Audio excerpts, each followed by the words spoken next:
Assalamualaikum semuanya. Hai, perkenalkan kami dari kelompok 23. Di sini kami akan mempresentasikan tentang sebuah materi anatomi yang akan kita bahas, yakni yang pertama ada dinding abdomen, kemudian ada aorta abdominalis, kemudian ada vena cava, kemudian ada vena porta. Jadi sebelum kami menjelaskan, perkenalkan dulu ya. Jadi saya Azhara Mega Zafira dengan NIM 51300250069 dengan teman saya. Saya Dina Amalia Azahra dengan NIM 51300250092 dan teman saya. Saya Raihana Nuha Zahira dengan NIM 51300250109. Baik, kita langsung mulai saja untuk materi pembahasan yang pertama, yakni dinding abdomen yang akan disampaikan oleh Kak Sila. Kak Sila, dipersilahkan. Baik, Kak Zara, izin saya share screen.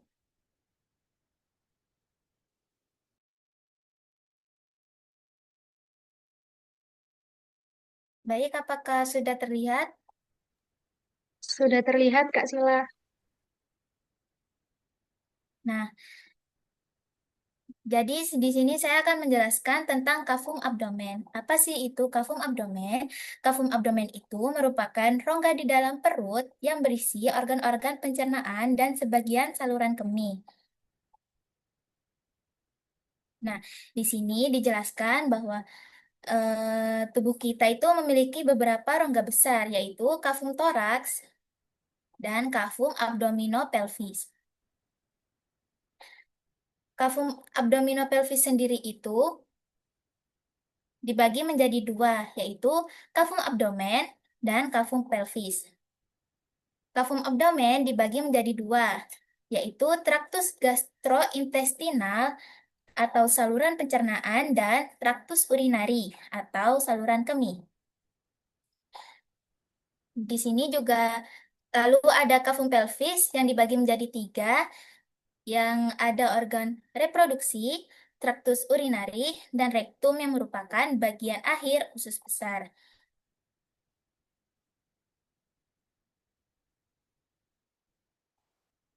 Nah, ini ada pembagian regio di abdomen ya teman-teman. Di gambar sebelah sini ada 4 kuadran. Kenapa dipanggil 4 kuadran? Karena kuadran merupakan 4 bagian. Di sini ada kuadran kanan atas, kuadran kanan bawah, kuadran kiri atas, dan kuadran kiri bawah. Nah, apa sih fungsinya pembagian kuadran ini, 4 kuadran ini? Hal ini untuk diagnosis cepat. Contohnya itu jika ada nyeri di kuadran kanan bawah. Nah, sering dicurigai sebagai usus buntu. Dan di sini ada pembagian regio, ada 9 regio di sebelah sini. Nah, ini seperti yang tadi saya jelaskan. Nah, 9 regio yaitu di sebelah sini merupakan epigastrium. Lebih jelasnya yang ini ya, teman-teman. Nah, ini epigastric region. Di sebelah sini ada eh, hipokondrium sinistra. Di sini hipokondrium dextra. Di sini ada lumbar kanan. Di sini ada iliak kanan. Eh, inguinal kanan. Di sini ada umbilical region. Di sini ada hipokondrium regio kiri. Di sini lumbalis region kiri dan inguinal region kiri. Nah, seperti ini ya. Selanjutnya, dinding dinding ventrolateral. Nah, dinding ventrolateral ini dibagi menjadi 6.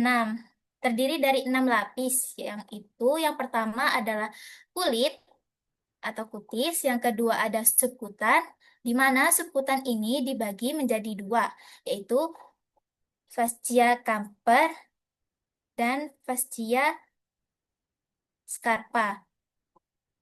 Apa sih bedanya fascia Camper dan fascia Carpa ini?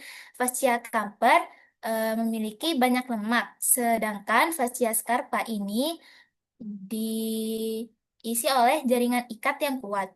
Yang ketiga ada muskulus. Nah, muskulus ini dibagi menjadi dua, yaitu di bagian lateral dan bagian ventral. Di bagian lateral ini ada muskulus moae, moai, dan MTA. Sedangkan di bagian ventral ada musculus rectus abdominis dan musculus pyramidalis. Nah, bisa dilihat di sini, teman-teman, moai yang sebelah sini. Nah, ini moai.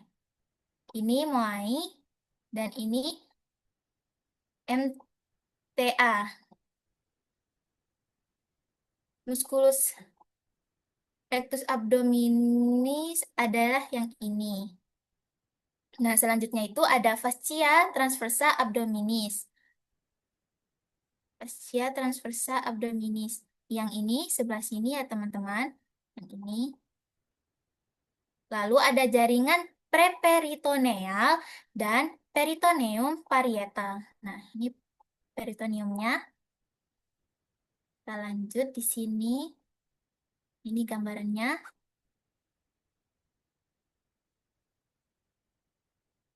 Nah, ini tampak lebih jelasnya. Kalau ini mulai di di mana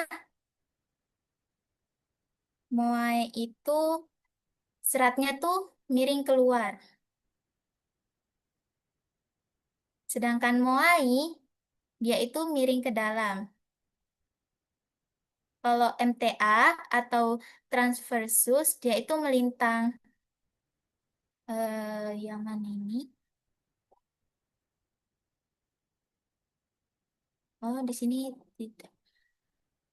Nah, lalu ini ada rectus abdominis, musculus rectusnya yang sebelah sini, dan ini yang piramidalis di sebelah sini.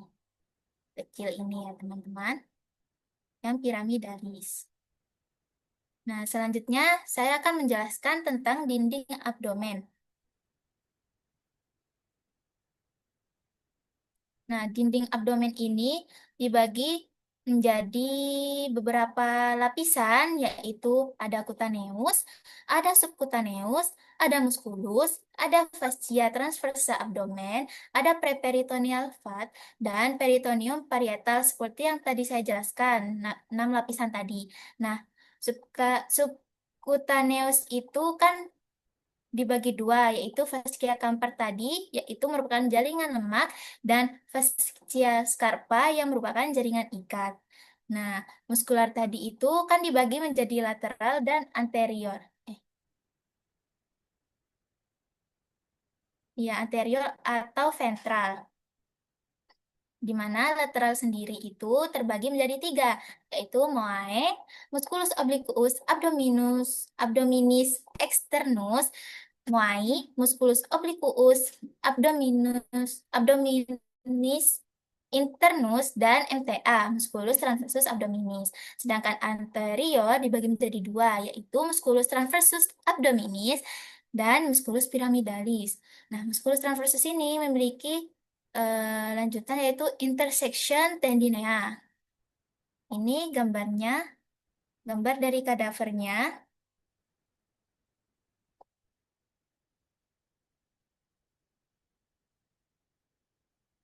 Nah, ini yang moae, yang nomor 7 ini moae.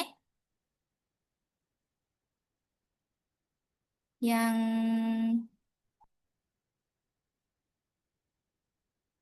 moae tidak terlihat di sini. Lalu lanjut saja. Nah ini ya dijelaskan berulang-ulang ya teman-teman agar tambah paham. Nah, tadi itu kan muskulusnya dibagi menjadi dua, yaitu lateral dan anterior. Saya ulang lagi, terdapat tiga muskulus, yaitu moae, moai, dan MTA, di mana setiap muskulus itu memiliki aponeurosis atau tendon yang membentuk rectus sheath. Lalu di bagian anterior musculus yang dibagi menjadi dua, yaitu musculus rectus abdominis dan musculus piramidalis yang di sini dijelaskan sebagai musculus yang sebagai aksesoris, musculus atau aksesoris. Selanjutnya, oh ini gambarnya yang muai. Karena muai itu lapisan setelah muai ya teman-teman, makanya tadi tidak terlihat di gambar sebelumnya. Yang ini merupakan muai, yang ini merupakan MTA atau musculus transversus abdominis. Nah, di sini lebih jelasnya yaitu yang rectus abdominis dan ini yang muae yang telah dipotong. Lalu di sini ya sama seperti yang di sini MTA. Nah, lanjut saja. Ini eh, nah, ternyata moae, moai dan MTA merupakan linea alba yang merupakan tiga apen gabungan tiga aponeurosis yaitu linea alba dan ada linea arcuata yang terletak di inferior umbilicus. Nah, ini kan umbilicus.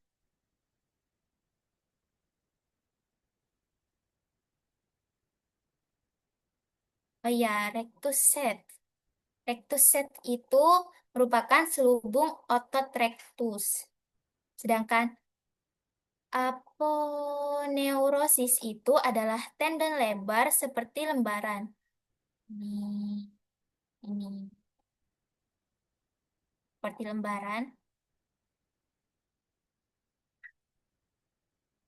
Nah, linea alba juga merupakan garis putih di tengah perut. Ini, ini, dan merupakan gabungan tendon tiga otot perut tadi, yaitu moae, moai, dan MTA. Sedangkan linea arcuata, batas bawah lapisannya itu di belakang rectus sheath dan terletak di bawah pusar. Nah, sini, di mana dinding perutnya lebih lemah. Selanjutnya, ini gambar yang lebih jelas dari kadaver ya teman-teman. Nah, ini dilihat. Yang ini kan moae. Ini, moai. Seperti ini. Nah, selanjutnya saya akan menjelaskan tentang rectus sheath.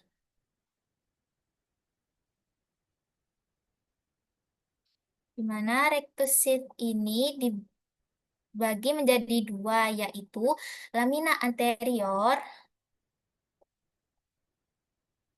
dan lamina posterior. Nah, lamina anterior ini dibagi menjadi dua, yaitu 2/3 di atas dan 1/3 di bawah. 2/3 di atas ini merupakan hubungan dari aponeurosis moae dan moai. Sedangkan 1/3 ini adalah hubungan dari apo tiga otot lateral.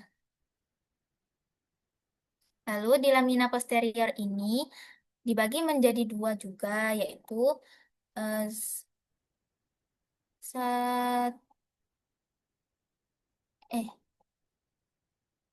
ya 2/3 di atas dan 1/3 di bawah, yaitu yang ini merupakan hubungan dari apomoai dan MTA, sedangkan yang ini tidak ada. Nah, ini penjelasan dari gambarnya. Nah, ini tadi linea alba. Yang ini moae, yang ini ya, yang atas ini, lalu ini moai, yang ini MTA. Nah, yang ini peritoneum. Lalu di sini ada fascia transversalis ya, yang ini. Lalu ada musculus rectus abdominis. Nah, yang ini yang namanya linea alba. Nah, ini yang kutis, kutis kulit. Nah, yang ini ya sama yang tadi seperti di sebelah sana. Hmm, ini potongannya dari atas linea arcuata ya. Sedangkan ini potongan di bawah linea arcuata. Tidak terlalu banyak perbedaan. Sama ini ya Moai, Moai dan MTA. Ini rectus abdominis, cutis, fascia transversalis, peritoneum. Lalu ya sama gambarannya. Baik, itu saja yang bisa saya jelaskan. Apakah ada yang ditanyakan dari Kakak Zahra dan juga Kakak Dina?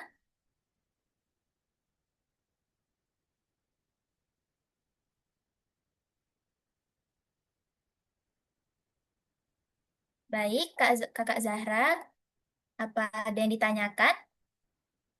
Saya membuka sesi tanya jawab di sini ya teman-teman. Saya izin bertanya Kakak Silama. Jadi, saya kurang paham dan mungkin hanya Eh, seperti Mohon maaf Kak Zahra, suaranya tidak terdengar di saya. Mungkin bisa agak keras.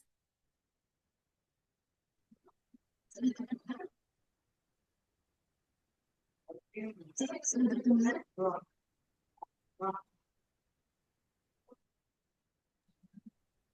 Cek, sudah terdengarkah? Baik, sudah terdengar Kak Zahra. Mohon maaf ya. Oke, ya. Jadi di sini saya ingin dijelaskan ulang dan lebih ringkasnya lagi tentang lapisan-lapisan dari dinding ventrolateral abdomen dari luar ke dalam. Seperti itu. Terima kasih Kak Sila. Baik, terima kasih kembali Kak Zahra. Lapisan ventrolateral. Nah, ini ada 6. Yaitu yang pertama, saya jelaskan kembali. Saya akan menjawab pertanyaan dari Kak Zahra, di mana dinding ventrolateral ini kan terdiri dari 6 lapis, yaitu yang pertama kulit atau kutis, yang kedua subkutan, yang dimana subkutan sendiri itu dibagi menjadi dua, yaitu fascia camper yang berisi lemak dan fascia scarpa yang diisi jaringan ikat kuat. Lalu ada musculus, di mana musculus sendiri ini dibagi menjadi dua, yaitu lateral dan ventral. Nah, isi dari musculus di bagian lateral ini adalah moae atau musculus obliquus. Musculus obliquus abdominis externus, moai, musculus obliquus abdominis internus, dan MTA atau musculus transversus abdominis. Sedangkan musculus di bagian ventral atau anterior ada musculus rectus abdominis dan musculus pyramidalis. Oh iya, yang ditanyakan tadi dengan fungsinya ya. Mohon maaf, Kak. Nah, kutan ini atau kutis kulit ini fungsinya itu sebagai pelindung pertama terhadap lingkungan luar dan mengandung reseptor sensorik. Itu fungsi dari kulit atau kutis. Nah, untuk subkutan sendiri, fascia camper ini kan berisi jaringan lemak, di mana fungsinya itu sebagai cadangan energi dan bantalan tubuh. Lalu, untuk fascia scarpa ini kan merupakan jaringan ikat kuat, di mana fungsinya itu eh, untuk lebih kuat dan berperan dalam penyebaran cairan serta infeksi. Lalu yang ketiga ini, hmm,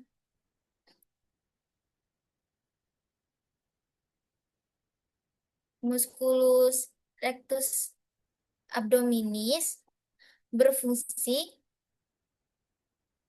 untuk menjaga postur, membantu pernafasan, meningkatkan tekanan intraabdomen saat batuk, bersin, buang air, dan persalinan. Sedangkan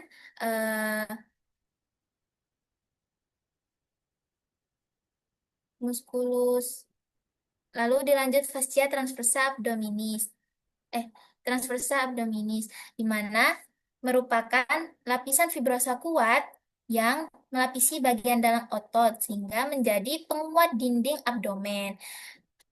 Fungsi dari jaringan preperitoneal adalah sama seperti fascia Camper dan Scarpa, di mana yang berisi lemak dan jaringan. Bedanya di sini merupakan gabungan, yaitu berisi lemak dan jaringan ikat, yang menjadi bantalan antara fascia dan peritoneum.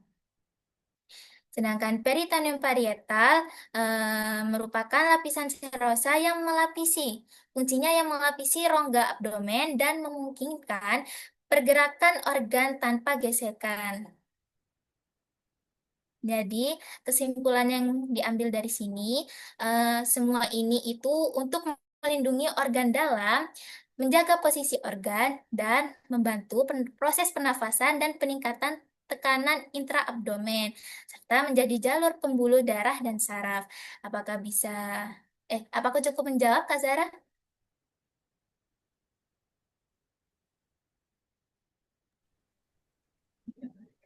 Kak Sila, terima kasih. Baik, terima kasih Kak Zara. Mungkin dari Kak Dina, apakah ada yang ditanyakan? Baik, izin bertanya. Eh, Baik. em, Mungkin bisa dijelaskan mengenai rectus sheath dan linea alba ya, Kak Sila. Dikarenakan tadi kurang cukup jelas. Kemudian dan juga apa sih makna secara klinis dari linea aquarta itu? Seperti itu. Baik, terima kasih dari pertanyaan dari Kak Dina. Back to seat.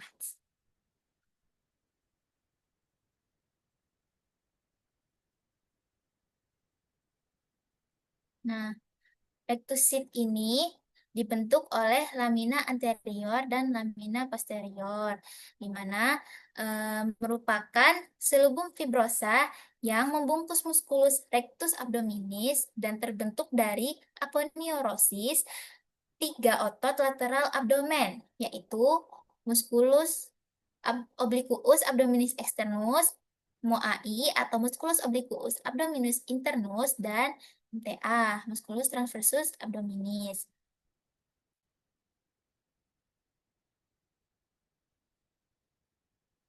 Lalu, eh,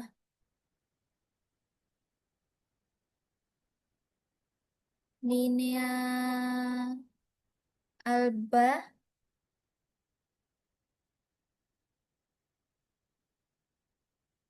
merupakan garis putih di tengah perut, Kak. Nah, ini linea alba itu merupakan garis putih di tengah perut. Yang ini dan merupakan gabungan dari tiga otot perut. Ini, ini sudah potongannya. Nah, ini tidak ada gambar yang jelas. Lalu, eh, makna klinis dari linea arcuata. Nah, ini.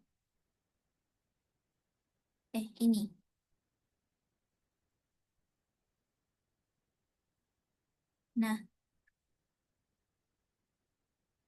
linea arcuata itu dibagi memiliki dua lapisan, yaitu anterior dan posterior, di mana di lapisan anterior berisi aponeurosis moae dan sebagian moai. Sedangkan lapisan posterior berisi aponeurosis moai dan MTA. Di bawah linea arcuata, nah, di bawah linea arcuata em, semua aponeurosis lewat di depan musculus rectus abdominis di sebelah sini, di sebelah sini.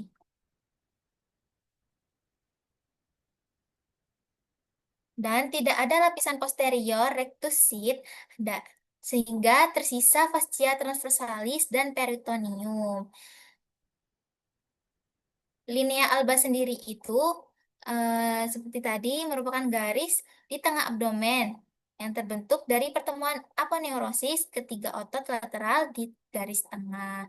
Nah, makna klinisnya linea alba ini relatif sedikit pembuluh darah sehingga sering digunakan sebagai tempat sayatan operasi atau laparotomi. Sedangkan di bawah linea arcuata, dinding abdomen lebih lemah dan lebih mudah terjadi hernia. Baik, itu saja jawaban dari saya. Apakah cukup menjawab, Kak Dina? Baik, sudah menjawab. Terima kasih, Kak Sila. Sama-sama, Kak Dina. Eh, izin bertanya untuk waktunya apakah kurang, masih kurang atau cukup?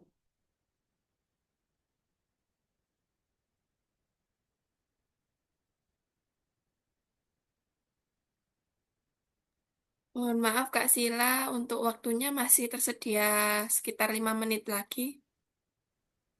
5 menit lagi. Mungkin dari Kak Zahra atau Kak Dina ada yang mau ditanyakan ulang atau penjelasan saya tadi itu kurang jelas. Mungkin bisa ditanyakan kembali.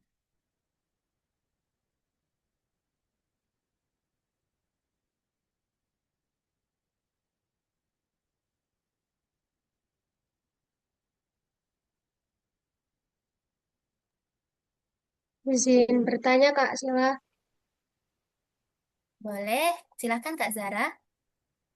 Eh, jadi dari linea atau pembagian garis yang Kak Sila sebutkan tadi, apakah ada hubungannya ketika kita melakukan perkusi pada regio perut? Seperti kayak Linea. apakah iya, apakah ada apa ya? Apakah ada hubungannya? Kita mencari kayak tempatnya lien di mana, tempatnya caster di mana, seperti itu. Baik, terima kasih. Nah, jadi yang ditanyakan oleh Kak Zara ini tempat organ-organ di mana untuk perkusi ya, Iya, bukan perkusi. Nah,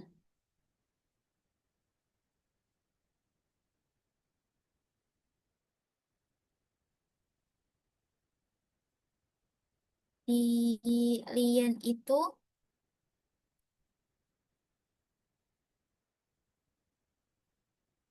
ada di sebelah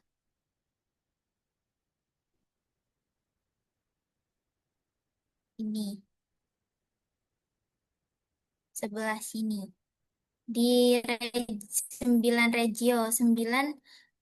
regio abdominal. Lien ya atau limfa ya Kak Zara?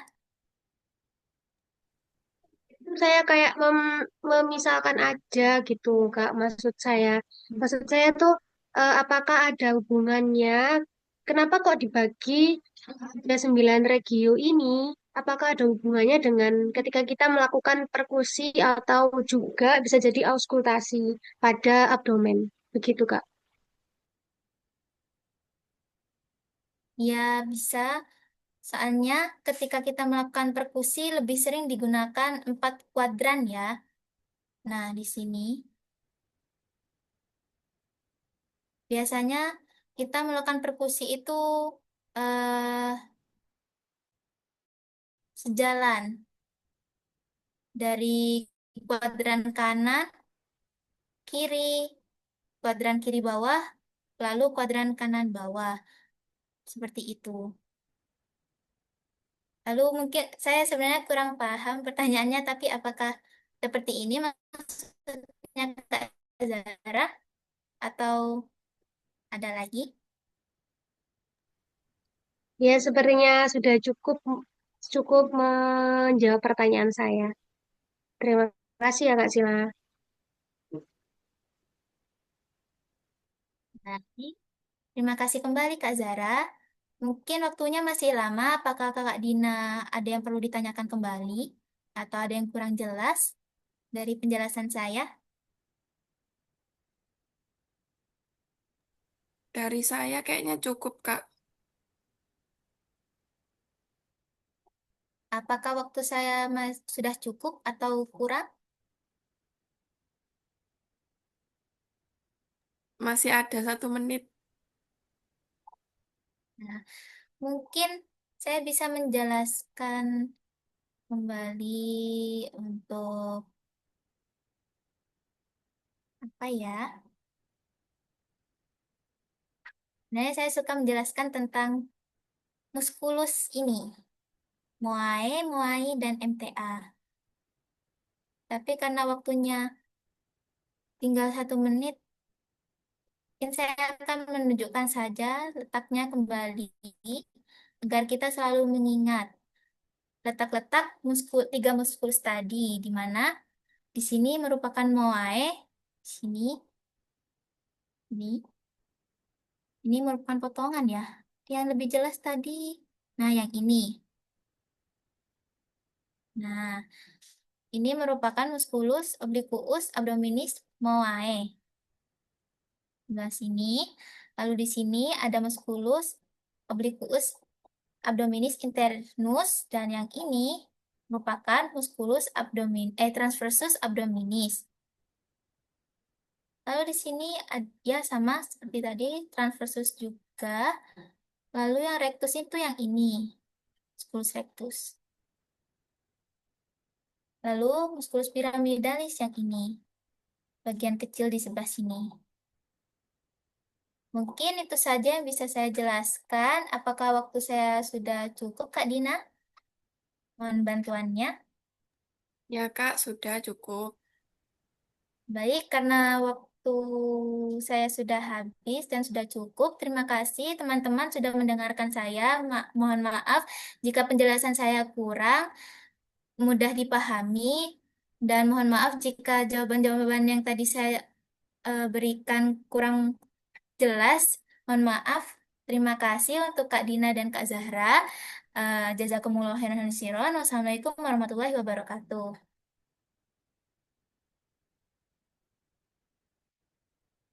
Waalaikumsalam warahmatullahi wabarakatuh. Terima kasih, Kak Sila. Ya, terima kasih kembali.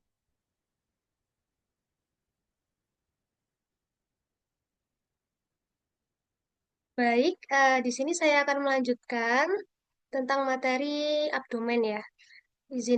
Saya izin share screen ya teman-teman.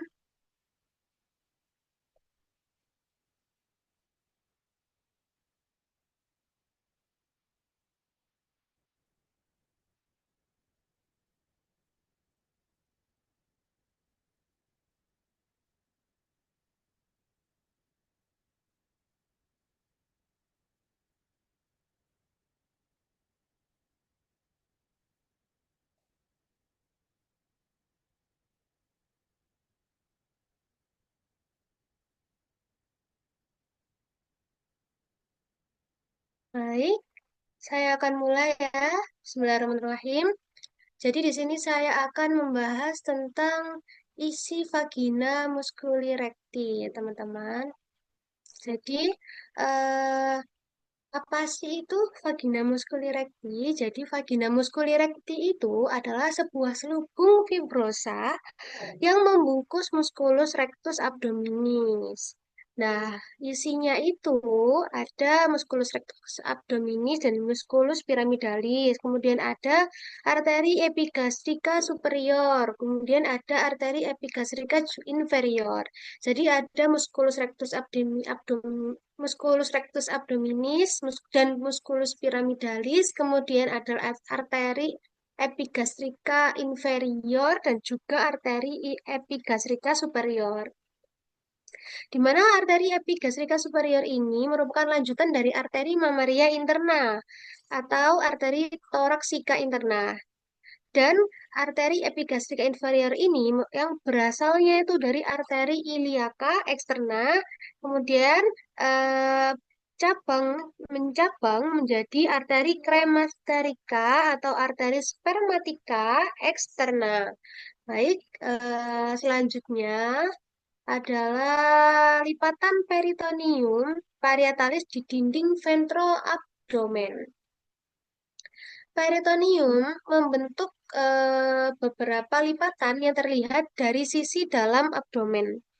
Ada plika umbilicalis mediana, yaitu berisi korda urachus atau bagian vesika urinaria yang telah obliterasi.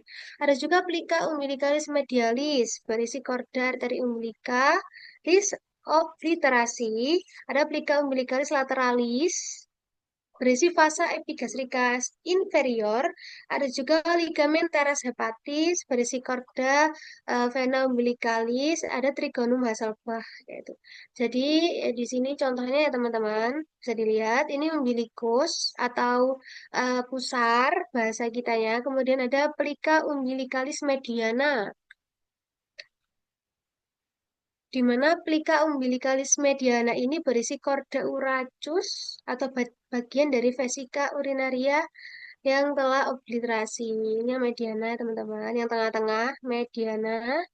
Kemudian, selanjutnya adalah plika umbilicalis medialis. Berisi korda umbilicalis.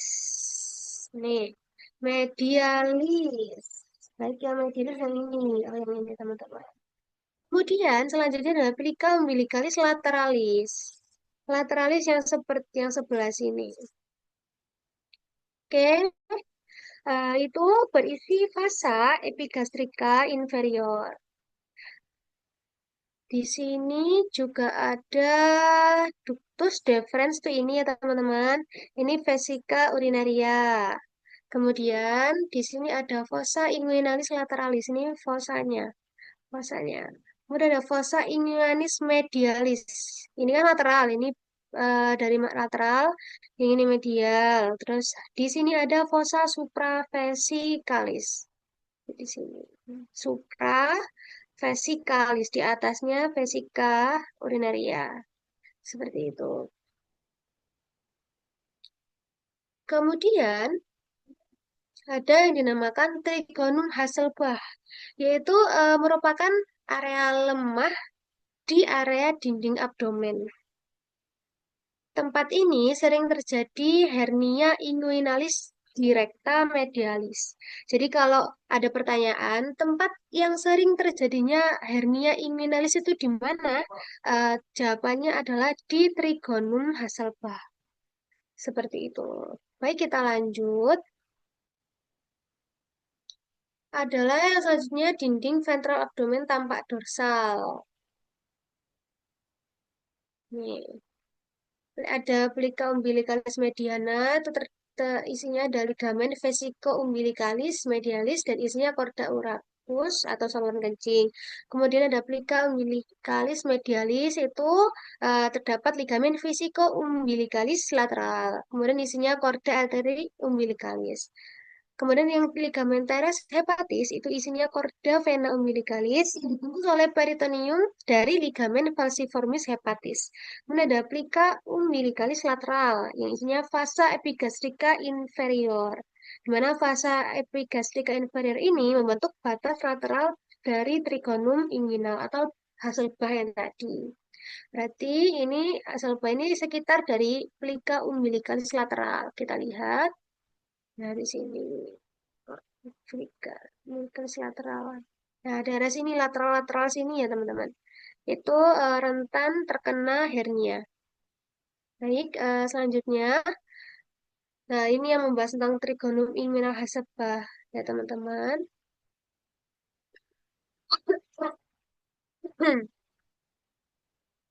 Di mana batas lateralnya itu fasa epigastrika inferior. Fasa epigastrika inferior, apakah ada di sini fasa epigastrika inferior? Kemudian batas medialnya itu tepi lateral musculus rectus. Baik, kemudian inferiornya ligamen inguinal. Kemudian dasarnya conjoint tendon atau gabungan dari aponeurosis moai dan MTA yang sudah dijelaskan sama Kak Sila tadi ya, moai dan MTA tadi. Nah, ini tuh dilewati hernia inguinalis medial. Seperti itu. Oke, kita lihat lagi lebih jelasnya. Ini ligamen inguinal di sini. Ini musculus cremaster. Oke.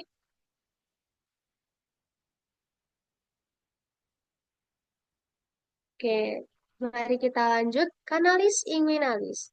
Di mana kanalis inguinalis ini merupakan saluran miring pada dinding abdomen bagian bawah. Jadi ada saluran miring, ini miring, pada dinding abdomen bagian bawah. Kanalis inguinalis ini ada batas-batasnya. Dari superior ada annulus inguinalis profundus. Kemudian profundus, lateral, internus, preporitonealis. Inferiornya ada ligamen inguinalis sendiri. Kemudian medialnya ada annulus inguinal, medial, superficialis, externus, subcutaneus. Untuk dorsal ada musculus MTA, musculus transversus abdominis. MTA, apakah betul musculus MTA ya teman-teman seperti yang dijelaskan sama Kak Sila tadi. Kemudian ada fascia transversa abdomen, kemudian ada conjoint tendon yang berisi funiculus spermaticus atau ligamen teres uteri pada wanita dan nervus iliounginalis. Ini ya teman-teman, ini gambar pada eh, abdomen ya, ini abdomen, ini ada testis, ini gubernaculum. Oke. Ini superficial inguinal, testis, gubernaculum. Ini 11 minggu. Nah, ini nanti kan turun. Turun ke sini. Kanalis inguinalis sudah ada sejak lahir dan merupakan locus minoris resisten bagi laki-laki itu sehingga sering mengakibatkan hernia inguinalis indirect. Nah, eh, pada pria itu isinya funiculus spermaticus ya teman-teman. Namun pada wanita itu disebut ligamentum teres uteri. Ligamentum teres uteri. Ada nggak ya di sini tadi ya ligamentum teres uteri? Sepertinya tidak ada ligamentum teres uteri. Dan diinervasi oleh nervus ilioinguinalis. Oke, baik. Ini beberapa bagian dari funiculus spermaticus itu berisi ada ductus deferens, di manakah kamu ini ductus deferens, kemudian ada arteri ductus deferens, kemudian ada arteri spermatica interna, kemudian ada juga arteri spermatica externa, kemudian ada plexus pampiniformis, kemudian ada ramus genitalis nervus geniotofemoralis, kemudian ada pembuluh limfe dan plexus nervosus, kemudian yang terakhir adalah processus vaginalis peritonei. Baik selanjutnya, nah ini dia teman-teman contoh dari hernia dari canalis inguinalis yang menyebabkan hernia. Mari kita bahas satu persatu. Jadi yang pertama itu gambarnya ini kan bisa dilihat ini ada testis, ini peritoneum, ini abdominal, ya ini perut, ini gubernaculum. Gubernaculum. Baik, yang pertama yang normal, kita bahas yang normal terlebih dahulu.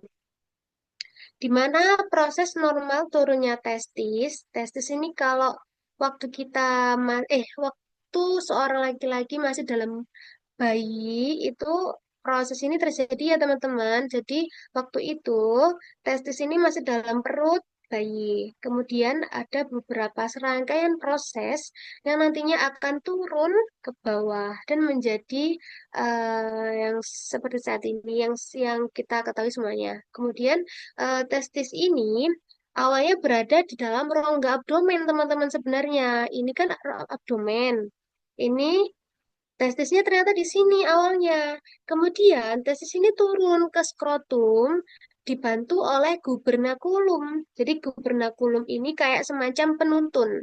Jadi lewat sini testis, lewat sini gitu. Akhirnya kan turun ya.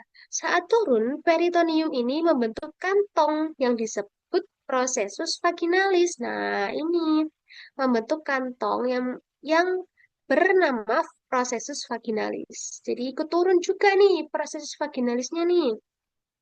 Setelah testis sampai di skrotum, eh, prosesus vaginalis ini menutup teman-teman. Menutup, nah ini, menutup atau obliterasi. Jadi kalau ada kata-kata obliterasi itu menutupnya prosesus vaginalis. Oke, kemudian sisa kantongnya menjadi tunika vaginalis. Nah, sisanya ini menjadi kantong, menjadi tunika vaginalis yang membungkus testis. Nah, ini adalah contoh dari kondisi yang normal. Ini yang normal. Jadi ini vagina prosesus vaginalisnya dengan tunika vaginalisnya itu pas ya teman-teman ya, sesuai porsinya seperti itu. Kemudian kita akan bahas yang eh, kongenital hidrokel, di mana proses vaginalis ini tidak menutup sempurna. Jadi yang ini tidak menutup secara sempurna. Yang ini tidak menutup secara sempurna. Sehingga cairan dari rongga perut ini bisa turun dong ke skrotum. Kan ini kan peritoneum yang ada di perut ya. Jadi kalau ininya menutup masih belum sempurna, pastikan cairan atau ampun itu bisa turun kan ke dalam skrotum, kemudian menyebabkan pembengkakan skrotum yang berisi cairan. Namun dalam hal ini, dalam bab congenital hydrocele itu tidak ada usus yang masuk, namun hanya cairan saja. Kemudian kita lanjut yang hydrocele of the cord. Nah, sebagian prosesus vaginalis ini menutup teman-teman. Jadi sebagian prosesus vaginalis ini menutup. Nah, ini kan menutup ya teman-teman, menutup.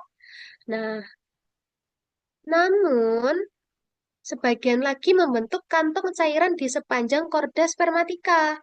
Nah, ini membentuk cairan dari korda spermatika di sepanjang saluran testis. Jadi terjadi benjolan di lipat paha atau sepanjang saluran testis. Jadi terjadi benjolan ini ya teman-teman. Nah, ini tuh tidak berhubungan langsung dengan rongga perut. Yang ininya tuh tidak berhubungan langsung dengan rongga perut. Pokoknya kalau yang ini tuh sebagian prosesus vaginalisnya menutup, sebagian lagi kayak dia tuh kayak membentuk lagi tuh loh. Sebagian lagi tuh sebagian lainnya itu kayak membentuk kantong cairan di sepanjang korda spermatika ini. Baik, kita lanjut yang incomplete hernia. Nah, di mana ini tuh termasuk hernia tidak lengkap. Yang ini complete hernia, incomplete hernia. Yang ini hernia tidak lengkap, yang ini hernia lengkap. Di mana hernia tidak lengkap ini, di mana prosesus vaginalisnya masih terbuka sebagian. Nah, ini prosesus vaginalisnya masih terbuka sebagian. Nah, dengan disusul oleh usus, usus mulai turun nih ke kanalis inguinalis, tetapi belum sampai ke skrotum. Jadi ini kan kanalis inguinalis ya, tapi itu belum sampai ke skrotum, belum sampai ke bawah sini. Jadi masih di atasnya aja.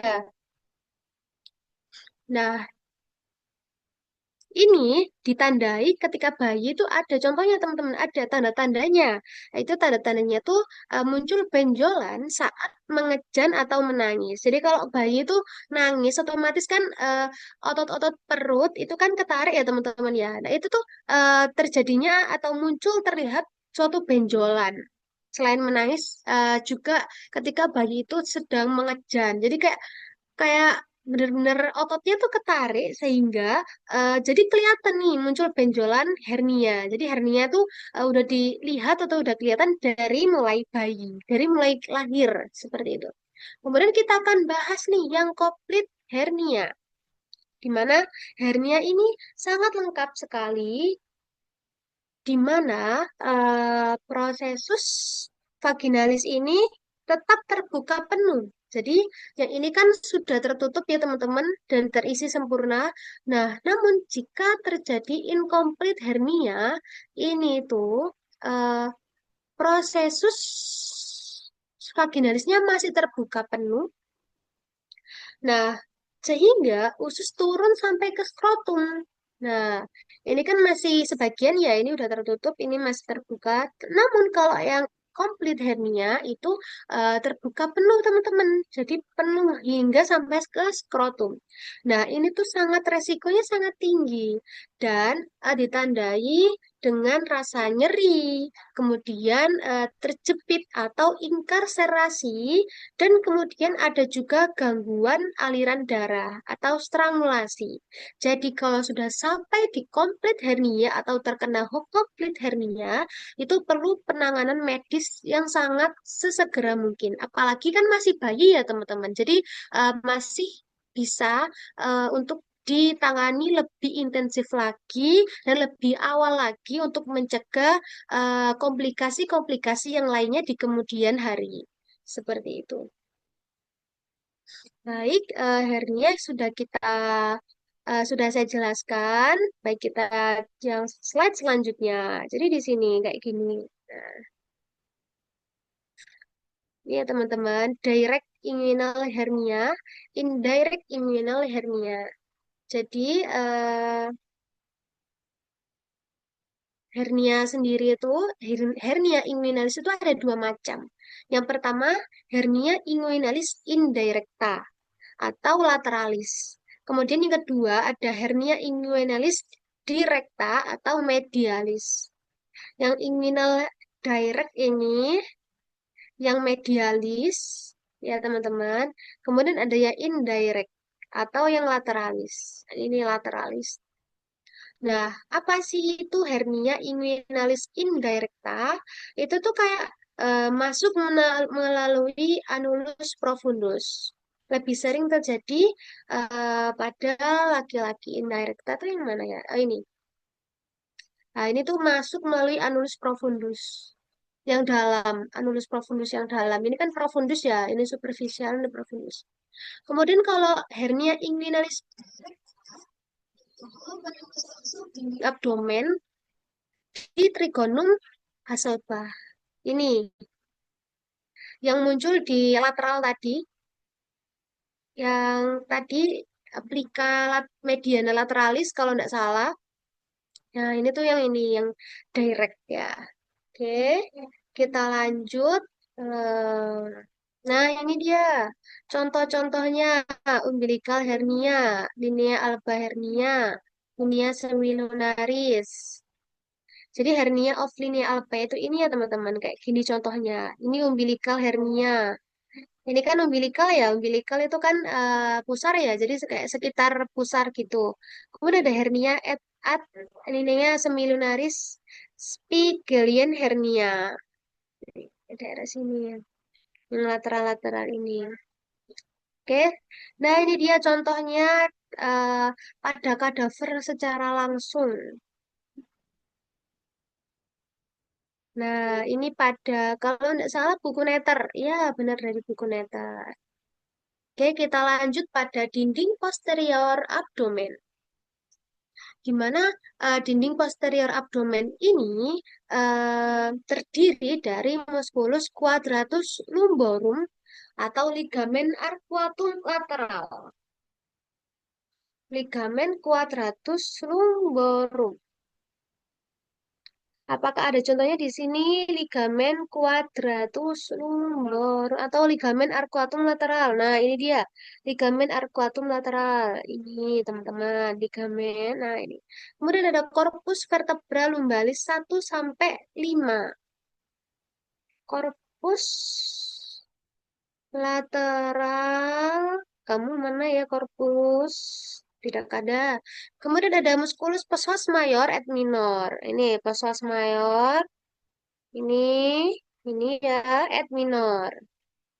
Kemudian ada lagi crus diafragma, dextra dan sinistra atau disebut ligamen arcuatum mediana. Nih, yang ini lateral, yang ini mediana. Yang ini tadi quadratus, yang lateral, yang mediana itu termasuk apa tadi? Oh ini medianum ini nih, termasuk crus diafragma.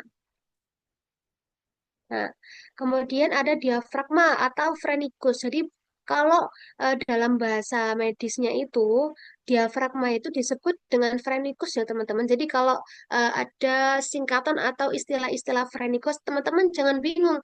Phrenikus itu yang dimaksud adalah diafragma. Seperti itu. Oke, kita lanjut pada persyarafan pada dinding abdomen. Nah, persyarafannya pada dinding abdomen yang bagian dorsal abdomen itu ada nervus subcosta. Nih, ini persyarafan pada dinding abdomen dimulai dari sini. Yang pertama ada nervus subcosta. Ini nervus subcosta. Kemudian ada nervus iliohyopogastricus. Nih, di sini ya teman-teman ya. Ada nervus ilioinguinalis. Nih, ada nervus genitofemoralis, genitofemoralis, ada nervus cutaneus femoris lateralis. Mana ini ya? Kok tidak ada itunya? Mungkin bisa jadi ini agak geser turun ya ini ya. Yang ini cutaneus femoris lateralis, genitofemoralis N. ilioinguinalis, N. iliohyopegatricus, N. subcosta. Sepertinya seperti itu. Ada kesalahan pada PPT-nya ya. Mohon maaf. Atau bisa jadi ini memang tidak ada garisannya. Seperti itu. Kemudian ada yang terakhir adalah N. femoralis. Nah, ini udah benar. Oke, ini gambarnya pada kadavernya. Kayak ini tuh, ini ya teman-teman. Kayak menggambarkan nervus-nervusnya. Oke, kita lanjut aja nih. Kita geser ke peritoneum. Apa sih itu peritoneum? Peritoneum sendiri itu merupakan sebuah membran serosa dengan dua lapisan. Di mana yang pertama, lapisan yang pertama itu namanya peritoneum parietale, di mana peritoneum parietale ini melapisi dinding abdomen dan diafragma. Jadi yang bagian parietal itu melindungi atau melapisi dinding abdomen dan diafragma. Kemudian ada juga teman-teman peritoneum viscerale. Nah, itu tuh melapisi organ. Jadi yang bagian luarnya atau lapisan yang parietal itu melindungi dinding abdomen dan diafragma. Kemudian ada lapisan visceral itu melindungi dan melekat pada organ. Nah, melekat pada dari dinding dorsal abdomen ke organ. Jadi gitu. Jadi fungsinya sendiri itu yang pertama ada menopang organ pada tempatnya. Kemudian ada tempat penyimpanan lemak. Kemudian tempat masuknya fasa dan nervus menuju organ. Jadi seperti itu teman-teman. Nah, ini dia contohnya dari potongan di atas linea arcuata. Ini potongan di bawah linea arcuata. Ini plica umbilicalis mediana teman-teman yang kita bahas tadi. Ini peritoneumnya. Nah, ini. Oke. Oke. Kita sudah sampai di penghujung materi. Jadi dari sini, apakah ada yang ditanyakan, teman-teman?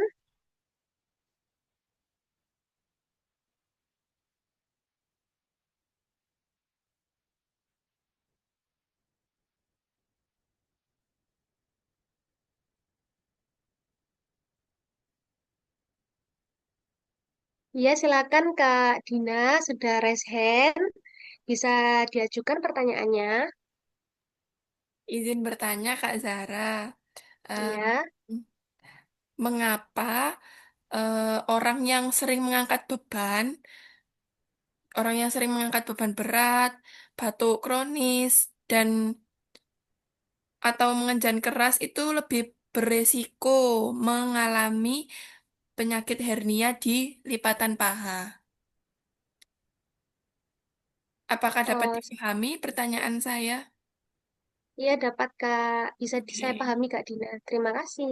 sama-sama. Terima kasih kembali, Kak. Ya, baik, saya izin menjawab ya.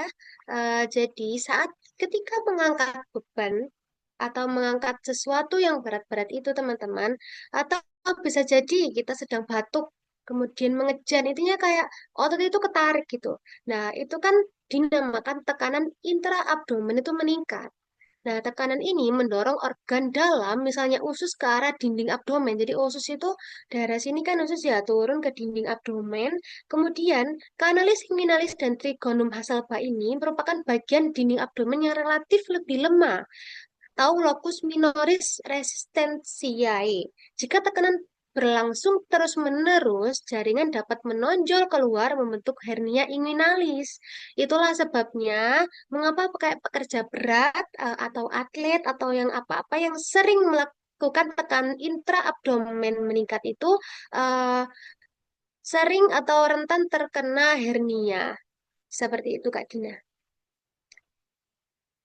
Oke, baik. Terima kasih, Kak Zara, atas Ya, jawabannya. terima kasih. Untuk Kak Sila, apakah yang ditayangkan lagi? Ya, Kak Zahra, saya punya satu pertanyaan lagi.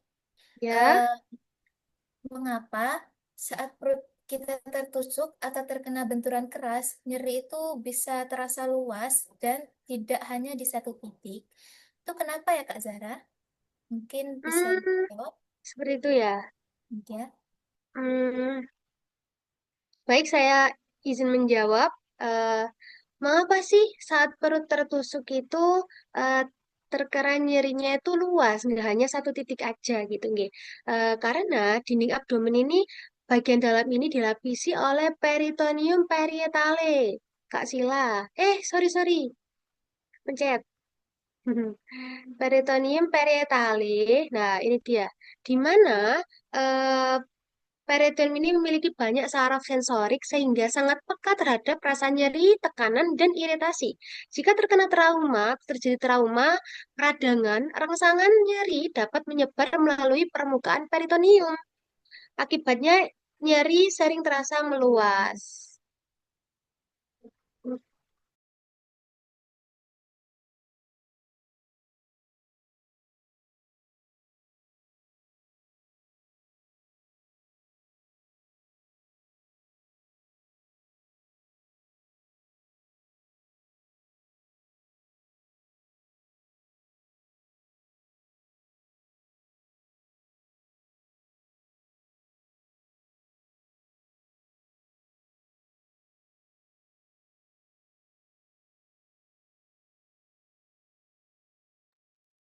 Baik, terima kasih atas jawabannya, Kak Zahra.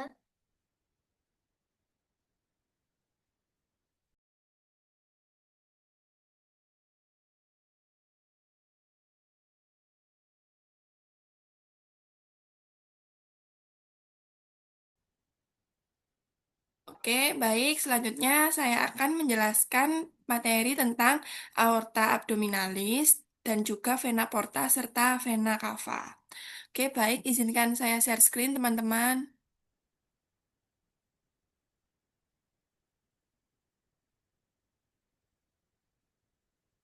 Oke, baik. Nah, oke, kita mulai. Nah, di sini em, kan di toraks kan kita punya aorta, namanya aorta torakalis. Nah, kalau di abdomen kita punya namanya aorta abdominis. Nah, aorta abdominis itu apa sih? Aorta abdominis itu merupakan kelanjutan dari aorta thoracalis yang melewati diafragma. Jadi aorta itu dia itu panjang teman-teman, ada di bagian torakal dan bagian abdomen. Kalau yang di torak itu namanya aorta thoracalis, itu tugasnya itu untuk menyalurkan darah ke organ-organ yang ada di toraks. Kalau di bagian abdomen kita punya aorta namanya aorta abdominis atau aorta abdominalis. Nah, ini tuh juga merupakan lanjutan dari aorta yang torakal tadi, dilewati oleh diafragma. Nah, di aorta abdominalis ini dimulai dari hiatus aorticus yang dimana itu setinggi pada vertebrae torakal 12. Nah, kemudian di berakhir di vertebra lumbal vertebrae lumbal 4 dan bercabang menjadi dua. Jadi dia itu di abdomen itu nah, seperti ini teman-teman.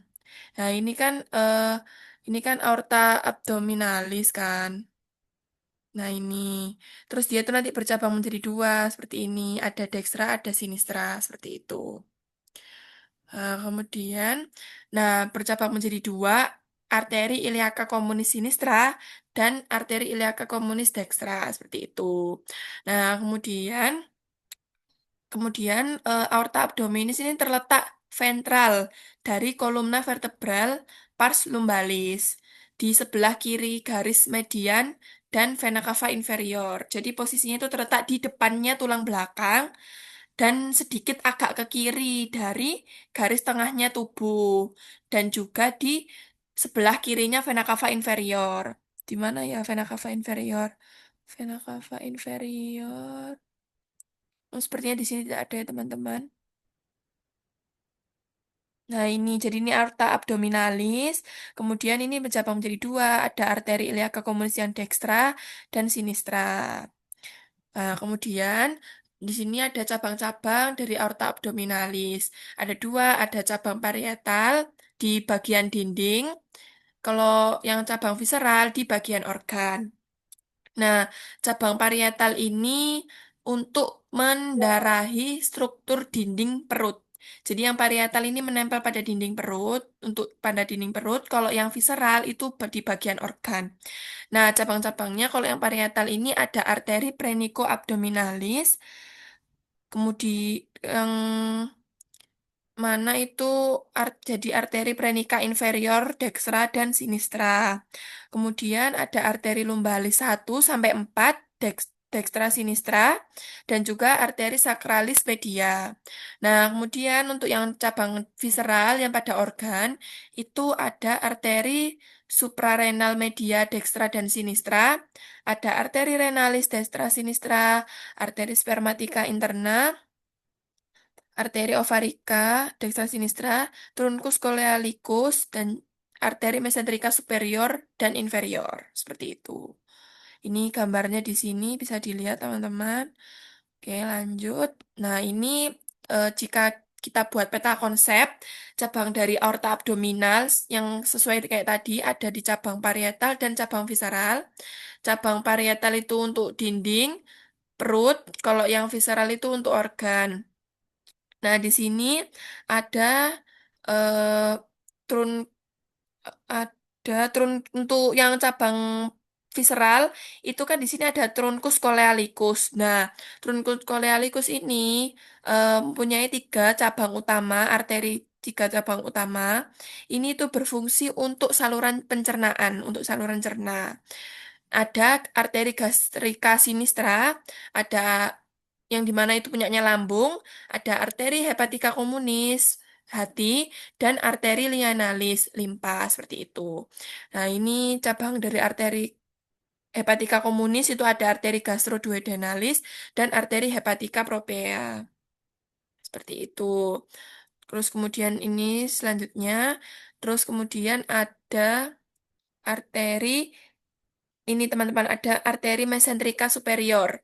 Arteri mesenterika superior ini terletak di lumbal satu. Terletak di lumbal satu mempunyai 6 cabang. Ada arteri pankreaticoduodenal inferior, ada arteri jejunalis, ada arteri ilealis, arteri ileokalis, ada arteri kolika dekstra dan arteri kolika media. Seperti itu. Nah, jadi arteri mesentrika superior ini mendarahi usus halus dari duodenum hingga ileum dan juga sebagian besar usus besar. Gitu. Terus di sini ada arteri mesentrika inferior. Nah, arteri mesentrika inferior ini terletak di lumbal 3. Kalau yang superior tadi terletak di lumbal 1, kalau yang mesentrika inferior terletak di lumbal 3. Nah, kalau inferior ini mendarahi sisa-sisa usus besar hingga rektum bagian atas. Ada 3 arteri, ada arteri kolika sinistra, arteri sigmoidea, dan arteri rectalis superior. Kemudian arteri rectalis superior itu ada cabang lagi jadi arteri hemoroidalis superior seperti itu. Kemudian di sini juga ada arteri renalis, dekstra dan sinistra yang dimana itu terletak di lumbal 2. Oh, jadi di lumbal 1 itu nanti ada arteri mesentrika superior, kalau di lumbal 2 ada arteri renalis, dekstra, sinistra. Untuk lumbal 3 ada arteri mesentrika inferior seperti itu. Nah, di sini arteri renalis ini merupakan sepasang arteri besar yang langsung menuju ginjal seperti itu. Untuk cabangnya ada arteri suprarenal inferior dekstra dan sinistra. Seperti itu, teman-teman. Dan untuk yang lainnya seperti ini. Kita lanjut. Nah, ini gambar-gambarnya ya, teman-teman. Seperti ini. Jadi di sini ada vena porta, ada hepatika komunis, kemudian ada ductus siticus seperti itu. Kita lanjut aja. Nah, ini juga teman-teman. Di sini ada arteri mesentrika superior. Nah, ini arteri mesentrika superior ini terletak di lumbal 1. Dia mendarahi. Nah, ini arteri mesentrika superior itu pusat aliran darah yang mendarahi usus halus, teman-teman. Dari duodenum hingga ileum dan juga sebagian besar dari usus besar. Terus kemudian di sini ada truncus coeliacus yang tadi itu terletak di torakal 12 yang bercabang jadi 3 di sini. Ada arteri hepatika komunis, kemudian ada arteri gastrika sinis, arteri gastrika sinistra, arteri hepatika komunis, dan arteri lianalis. Akan tetapi di sini ini ada arteri lianalis ini. Jadi truncus coelicus cabangnya ada 3, ini arteri hepatika komunis, terus ada arteri lianalis ini, dan arteri hepatika komunis. Tetapi di sini kok tidak ada ya? Oke, kita lanjut aja. Nah, ini kita lanjut. Nah, ini arteri marginalis coli, kemudian ada arteri coelicus anterior dan ada yang superior, ada yang posterior. Sini ada iliaka interna. Oke, kita lanjut ya, teman-teman. Nah, di sini ada penyakit yang namanya itu aneurisma aorta abdominalis. Nah, penyakit ini itu merupakan benjolan pada dinding aorta atau eh, dinding aortanya menjadi melemah ya, teman-teman. Nah, ada 3, jadi ada aneurisma aorta abdominal, ada aneurisma aorta torakal, dan aneurisma aorta torakal abdominal. Oh, jadi ada yang abdominal, ada yang abdomen sendiri, ada yang bagian torak sendiri, dan ada juga gabungan dari keduanya. Ada gabungan dari kedua dari abdomen dan torakal tadi. Oke, kita lanjut ya. Ini seperti ini penyakitnya. Jadi di dalam aorta abdominalis ini terdapat benjolan seperti ini. Nah, kita lanjut ke pembagian vena. Nah, di sini tuh ada vena cava inferior, teman-teman. Vena cava inferior ini termasuk sistem pembuangan. Jadi dia itu termasuk sistem pembuangan ya teman-teman. Berbeda dengan arteri, vena ini di abdomen itu mempunyai terbagi menjadi dua jalur utama sebelum kembali ke jantung seperti itu. Nah, di sini ada vena cava inferior. Nah, terbentuk dari penggabungan vena iliaca communis kanan dan kiri. Nah, ini jadi di sini ada vena iliaca communis kanan, dekstra, dan ini vena iliaca communis sinistra. Nah, itu nanti akan disebut vena cava inferior. Nah, ini terletak di vertebra lumbal 4 sampai 5 pada penggabungan dari vena iliaca communis sinistra dan dekstra sampai masuk ke atrium dekstra seperti itu. Jadi dia itu menerima darah dari dinding abdomen, yaitu vena lumbal, ginjal, vena renal, dan hati, vena hepatika. Seperti itu. Nah, ini terletak sedikit ke kanan. Oh, jadi vena cava inferior ini terletak sedikit ke kanan dari garis median garis tengah tubuh. Terletak ventral dari kolumna vertebral dan musculus psoas major dextra. Seperti itu. Nah, vena perlu kita ketahui, vena iliaca communis yang sinistra itu jauh lebih panjang ya teman-teman.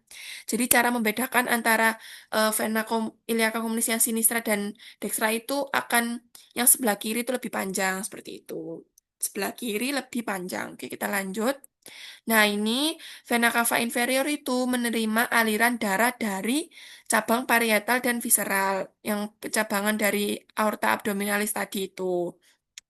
Jadi di sini yang cabang parietal itu di sini ada vena prenica inferior dextra dan sinistra. Nah, kemudian ada vena lumbalis. Nah, untuk yang cabang visceral ada vena hepatica, vena renalis dextra sinistra, vena suprarenalis dextra, serta vena spermaticus interna atau ovarica dextra seperti itu. Oke, gambarnya seperti ini ya teman-teman. Vena. Oke, kita lanjut. Nah, ini ada penyakit. Nam, jadi ada penyakit supin hypotension syndrome. Itu tuh merupakan sindrom dari vena cava inferior, yang dimana itu kompilasi gejala yang dihasilkan dari obstruksi vena cava inferior disebabkan oleh kompresi patologis atau trombosis di dalam vena itu sendiri atau akibat dari kompresi janin di dalam rahim seperti itu. Jadi dia mengalami seperti ini ya teman-teman. Nah, oke kita lanjut ke vena abdomen. Jadi di sini vena abdomen itu mm, semua vena abdomen ikuti arterinya yang mana bermuara ke vena cava inferior kecuali satu ada vena suprarenal superior yang bagian sinistra mengalir ke vena renalis sinistra. Kemudian ada vena testiculolorasica sinistra. Ada vena sacralis media ke vena iliaca communis yang sinistra. Kemudian ada vena porta hepatica masuk ke hepar yang dimana itu masuk ke jaringan hatinya. Kemudian ke vena hepatica dan yang terakhir ke vena cava inferior. Nah, di sini ada beberapa. Ini ada vena mesenterica superior, ada vena linealis yang mana menuju ke vena mesenterica inferior, vena gastrica dextra sinistra, atau vena coronia ventriculi, kemudian ke ramus esophagus, yang terakhir ada vena para umbilicalis. Nah, eh, ini teman-teman saya jelaskan terlebih dahulu, vena porta hepatica itu merupakan sistem khusus ya, yang dimana darah dari organ pencernaan, yaitu organ pencernaan kan ada lambung, ada usus, ada limpa ya. Nah, jadi darah dari organ pencernaan tadi itu tidak langsung masuk ke vena cava inferior, tetapi melalui vena porta menuju hati terlebih dahulu. Oke, jadi seperti itu. Jadi vena porta hepatica ini seperti sistem khusus gitu. Jadi dia itu eh, mengalirkan darah dari organ pencernaan yaitu lambung, usus, limpa ke ke hati terlebih dahulu, jadi tidak langsung masuk ke vena cava inferior. Nah, komponen utamanya ini ada vena mesenterica superior dan vena lienalis ini. Seperti itu. Terus juga ada anastomosis portokava atau portosistemik. Nah, ini tuh terjadi di esofagus, di umbilikus, di rektum, dan di retroperitoneal. Nah, ini itu eh, anastomosis portokava ini tuh termasuk titik-titik di mana sistem vena porta itu bertemu dengan sistem vena sistemik atau VCI tadi.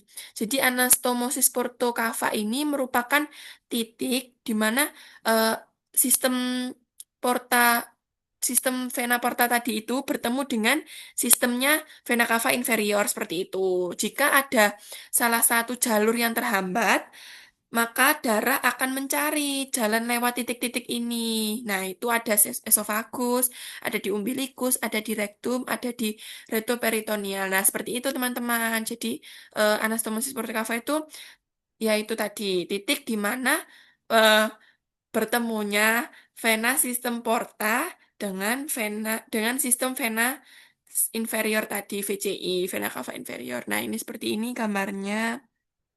Nah, di sini ada vena cava mesenterica superior ya teman-teman. Nih vena mesenterica superior. Kemudian ada vena porta. Kemudian, nah ini vena porta ini tadi gabungan dari eh, sama yang VCI, vena cava inferior. Di sini kok nggak ada ya? Nah, seperti itu pokoknya teman-teman. Oke, kita lanjut. Nah, di sini ada penyakit namanya sirosis hepatis. Jadi, apa sih penyakit sirosis hepatis itu? Penyakit sirosis hepatis itu merupakan penyakit hati kronik, teman-teman. Nah, seperti ini. Merupakan penyakit hati kronik dan progresif yang ditandai oleh kerusakan sel hati. Jadi, sel hatinya itu rusak, teman-teman. Ya, yang biasanya itu disebut hepatosit. Kemudian terjadinya pembentukan jaringan parut yang dimana itu fibrosis. Jadinya terbentuk jaringan fibrosis. Kemudian terjadinya perubahan struktur hati menjadi nodular. Terus jadi ini tuh em, mengalami jadi gangguan fungsi hati dan aliran darah portal seperti itu penyakit dari sirosis hepatis seperti itu. Kemudian jadi penyebab kenapa sih kok sirosis hepatis ini bisa terjadi? Nah, penyebabnya itu sirosis hati ini tuh tidak terjadi secara tiba-tiba, teman-teman, tetapi terjadi karena akhir dari penyakit hati kronik seperti seperti hepatitis virus kronik. Kemudian konsumsi alkohol jangka panjang, penyakit hati berlemak, serta obstruksi bilar kronik. Nah, kemudian, nah ini tuh menyebabkan perubahan anatomi dan patologi hati. Seperti itu. Nah, ini seperti itu ya teman-teman. Saya coba kita lihat di Google ya, seperti apa penyakit sirosis hepatis itu. Seperti ini teman-teman. Nah, ini seperti ini teman-teman, penyakit sirosis hepatis itu. Jadi hatinya itu kayak ada apa namanya? Jadi gambar hatinya itu tidak rata, udah tidak rata, kemudian keras. Nah, itu seperti itu. Jadi kalau ada pasien nanti eh, terlihat hatinya itu tidak rata seperti ini, terus kemudian keras. Nah, itu namanya ternyata penyakit sirosis hepatis seperti itu. Seperti itu ya, teman-teman.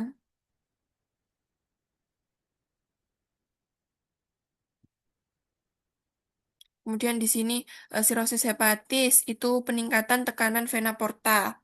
Kemudian terjadinya varises esofagus dan lambung. Ya, itu tuh varises esofagus itu mekanismenya darah portal dialihkan ke vena esofagus, teman-teman. Nah, terus kemudian venanya itu melebar, terbentuk varises esofagus. Nah, manifestasi klinisnya itu ada hematemesis dan melena. Nah, hematemesis ini itu terjadinya muntah darah, teman-teman. Kayaknya gejalanya yaitu. Terus kalau yang melena itu fesesnya itu menjadi hitam seperti itu. Nah, ini tuh merupakan komplikasi paling berbahaya karena dapat menyebabkan perdarahan masif dan juga kematian. Sangat bahaya sekali ya, teman-teman. Nah, oke, kemudian yang kedua itu ada varieses sekitar umbilikus. Terjadi, nah, terjadi di kaput medusa. Apa sih kaput medusa itu, teman-teman? Nah, kaput medusa itu pelebaran vena pada dinding perut. Jadi tampak seperti kepala ular medusa. Coba kita searching lagi ya. Mungkin ada gambarnya. Kaput medusa. Kaput medusa.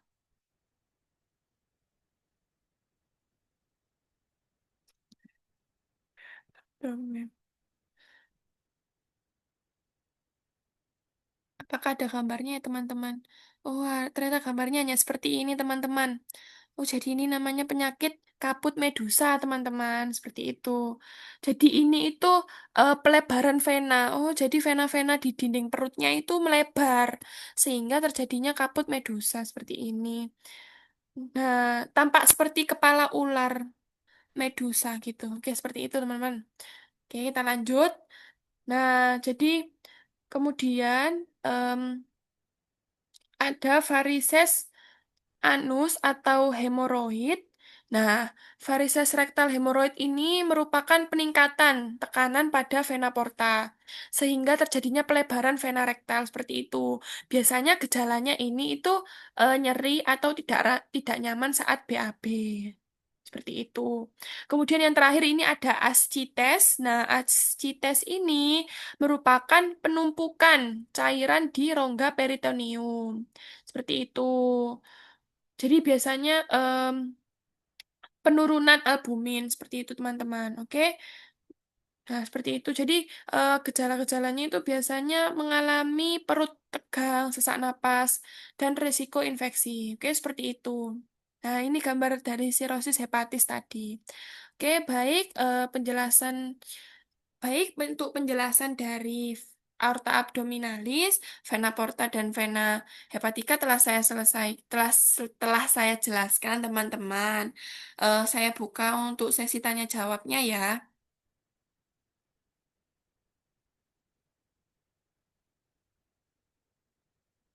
Izin bertanya, Kak Dina. Ya, baik. Bisa dimulai pertanyaannya, Kak. Mungkin bisa dijelaskan kembali cabang visceral utama aorta abdominalis dan organ apa saja sih yang diperdarahinya itu? Mungkin bisa dijawab, Kak Dina. Bentar ya. Sebentar, Kak Sila. Baik, Kak Dina.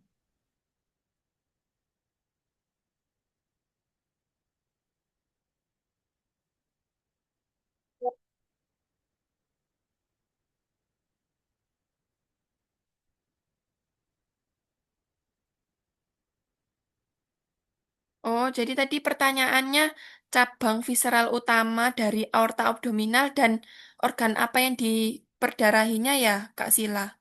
Apakah benar seperti itu? Benar, Kak Dina. Oke, cabang visceral utama dari aorta abdominal. Cabang visceral. Nah, ini. Jadi di sini cabang visceral, aorta abdominal, dan organ yang diperdarahinya. Nah, di sini teman. Oke, izin menjawab ya Kak Sila. Cabang dari visceral utama aorta abdominal itu menyuplai organ pencernaan. Jadi di sini ada truncus colealicus. Mana ya? Truncus colealicus.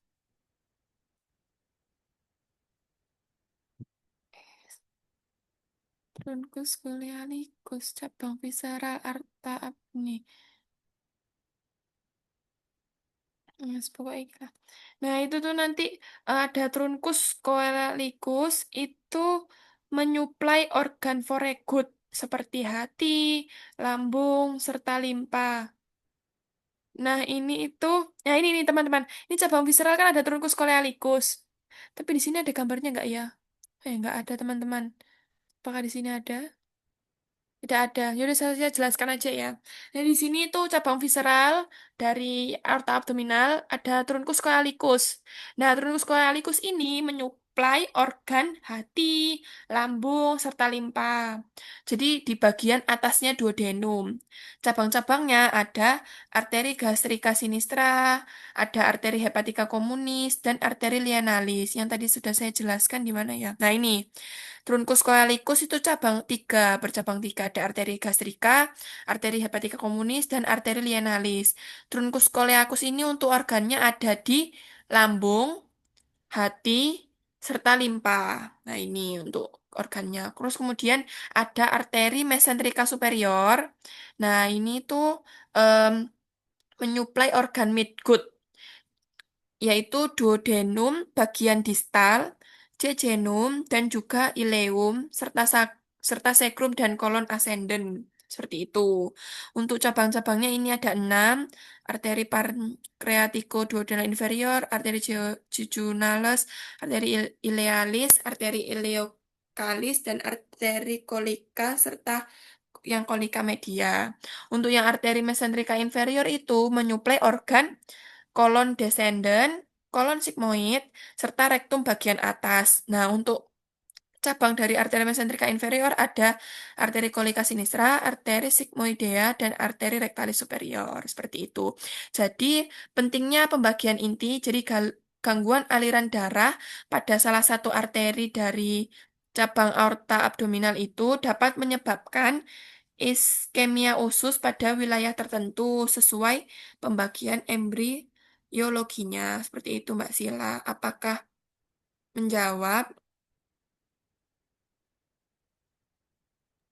Baik, terima kasih Kak Dina sudah cukup menjawab. Oke, terima kasih kembali Kak Sila atas pertanyaannya. Untuk Mbak Zara, apakah ada yang ditanyakan?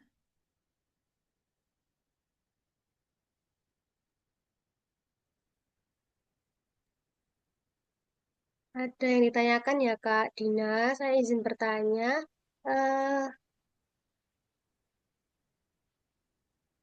saya izin bertanya, hmm, jelaskan pembentukan vena porta hepatica dan akibat jika terjadi hipertensi portal. Oke, baik. Sebentar ya. Vena porta hepatica tadi di vena porta hepatica. Nah, ini ya. Nih, vena porta hepatica.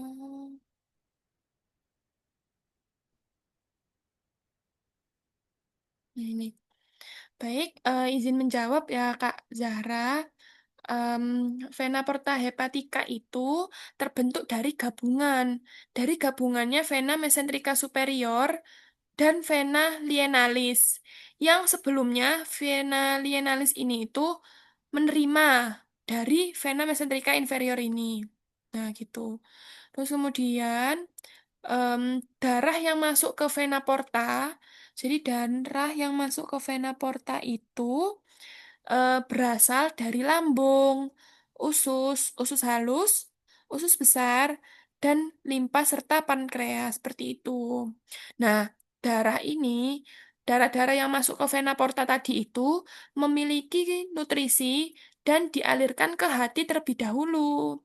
Kemudian diproses dan melalui vena hepatika, keluar melalui vena hepatika, kemudian vena cava inferior, dan jantung, seperti itu. Nah, fungsi dari sistem porta ini memungkinkan hati untuk melakukan detoksifikasi. Nah, detoksifikasi itu apa sih? Jadi menyimpan glikogen. Jadi metabolisme zat gizi sebelum darah masuk ke sirkulasi umum seperti itu. Nah, tadi sempat ditanyakan dan akibat dari terjadinya eh, hipertensi portal ya. Nah, jika hipertensi portal itu terjadi, tekanan tinggi Jadi vena porta ini tuh mengalami tekanan tinggi sehingga menyebabkan darah itu mencari jalur lain seperti itu. Jadi dia itu melewati anastomosis portokava ini sehingga menimbulkan varises esofagus. Tadi penyakit ini enggak sih? Varises esofagus. Nah, ini terjadi varises esofagus, kemudian bisa menyebabkan muntah darah, hematemesis itu, kemudian ada kaput meduse di sekitar umbilikus, di sekitar pusar, kemudian ada hemoroid. Nah, terus ada asites. Asites itu merupakan penumpukan cairan di rongga perut. Nah, kondisi ini sering terjadi pada sirosis hati, seperti gambar tadi itu tuh. Oke, seperti itu untuk Mbak Zara. Seperti itu penjelasannya. Apakah masih ada yang kurang paham atau sudah cukup? Sudah cukup Kak Dina, terima kasih. Oke, baik. Mohon maaf teman-teman, izin bertanya. Untuk waktu saya, apakah sudah cukup? Sudah cukup, Kak Dina. Oke, baik. Terima kasih. Baik, terima kasih teman-teman telah mendengarkan penjelasan dari penjelasan aorta abdominal, vena porta, dan vena hepatika. Oke, sebentar. Baik, apakah bisa ditutup Mbak Zara? Bisa ditutup dengan Mbak Zara.